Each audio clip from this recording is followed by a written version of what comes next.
On the afternoon of October 6th, the Jewish holy day of Yom Kippur, Egyptian forces crossed the Suez Canal and broke through the Israeli defense line in 3 places. This is an Egyptian reconstruction of that offensive.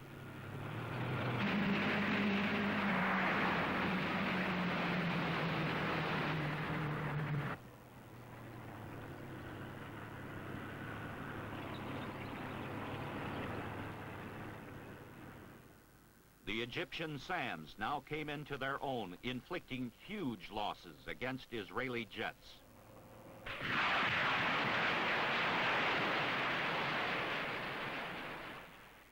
Israel's Air Force, its most effective strike weapon in previous wars against Egypt, was effectively neutralized.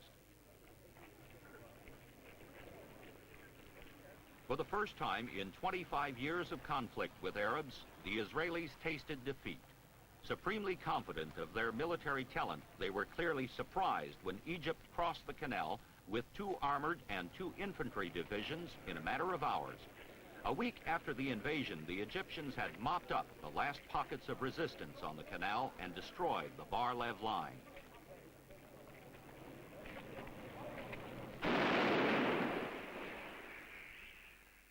Meanwhile, on the Golan Heights, the Israelis were also fighting a desperate rearguard action against Syria. Here, too, the Israelis took heavy punishment from the terrible Stalin organs, powerful Soviet rocket launchers with a huge range.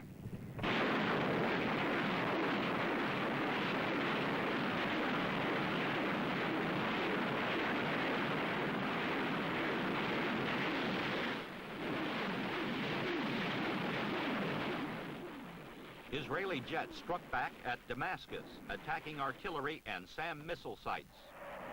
Equipment losses were staggering. In 10 days, Syria lost 90 combat aircraft, Egypt 85, and Israel 80.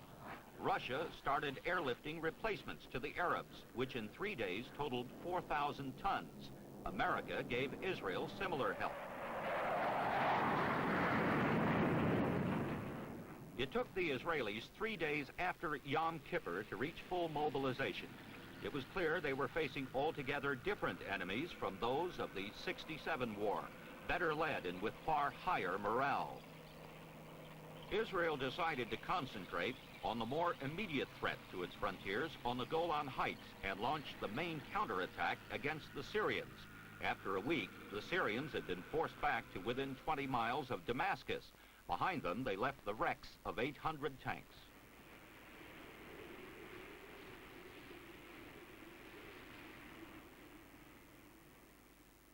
The stage was now set for the crucial battle of the war, as Israel turned to face an Egyptian army of over 500 tanks and 100,000 men in Sinai.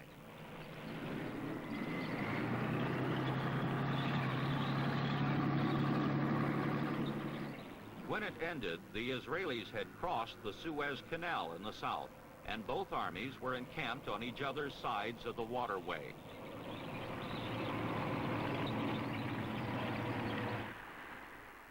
Meanwhile, both Russia and America seemed suddenly appalled at where the reflex rearming of their clients might take them.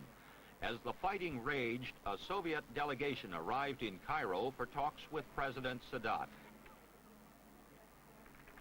And a few days later, the new American Secretary of State, Henry Kissinger, flew to Tel Aviv via Moscow for a meeting with the Israeli government.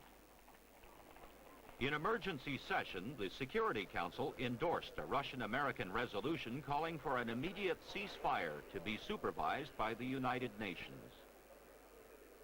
But already the Arabs had produced a weapon few thought they would ever use.